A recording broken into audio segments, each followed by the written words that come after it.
असफलता से सफलता की ओर आखिरकार प्रक्षेपण की घड़ी आ ही पहुंची।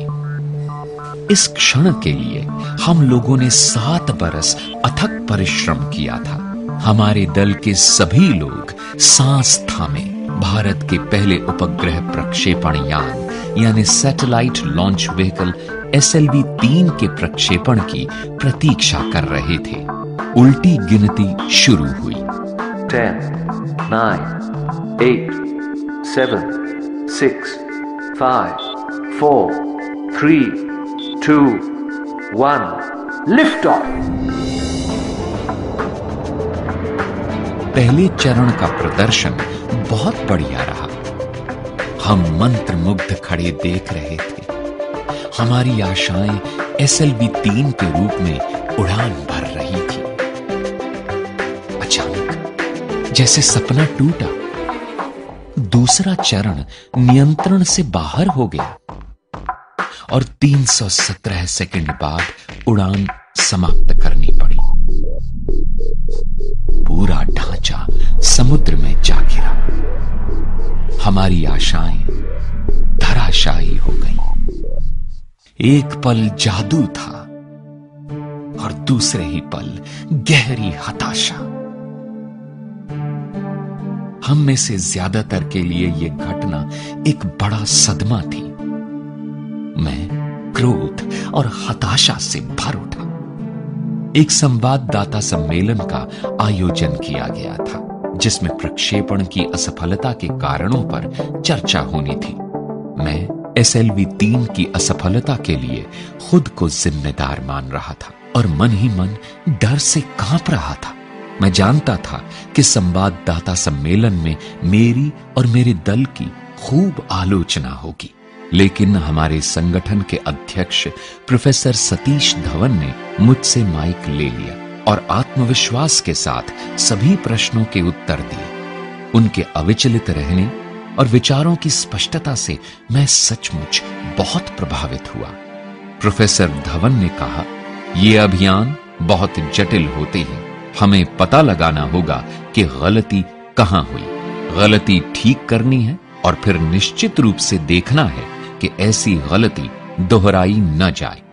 और फिर उन्होंने कहा, मुझे पूरा विश्वास है कि ठीक 1 साल के अंदर हम एक उपग्रह को सफलतापूर्वक पृथ्वी की कक्षा में स्थापित करने का लक्ष्य प्राप्त कर पाएंगे। उनके इस वाक्य ने मेरी बहुत हिम्मत बंधाई और मैं जोश से भर उठा।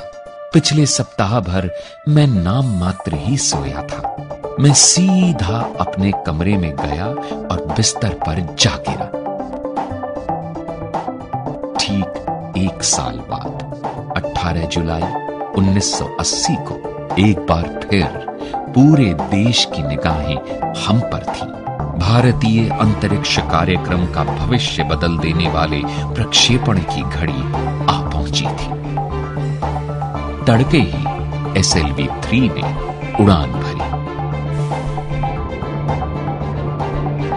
उपग्रह कक्षा में सफलतापूर्वक स्थापित हो चुका था और तब मैंने अपने जीवन के सबसे महत्वपूर्ण शब्द बोले। Mission director calling all stations. सभी चरण सफलतापूर्वक पूरे कर लिए गए हैं और उपग्रह रोहिणी अब अपने ग्रह पथ में है। चारों ओर से उल्लास भरी आवाजें उठने लगी। जब मैं इमारत से बाहर निकला तो मेरे सहकर्मियों ने मुझे कंधों पर उठा लिया और जुलूस बनाकर प्रक्षेपण स्थल की ओर ले चले। वो मेरे जीवन का सबसे गर्व भरा और सबसे सुखद क्षण था। मुझे अपने दल पर बहुत गर्व हुआ। पूरा देश उत्साह से भर उठा। भारत उपग्रह प्रक्षेपित करने की क्षमता से संपन्न देशों के छोटे से समूह में शामिल हो गया था। हर अखबार के पहले पृष्ठ पर उपग्रह के सफल प्रक्षेपण की खबर थी।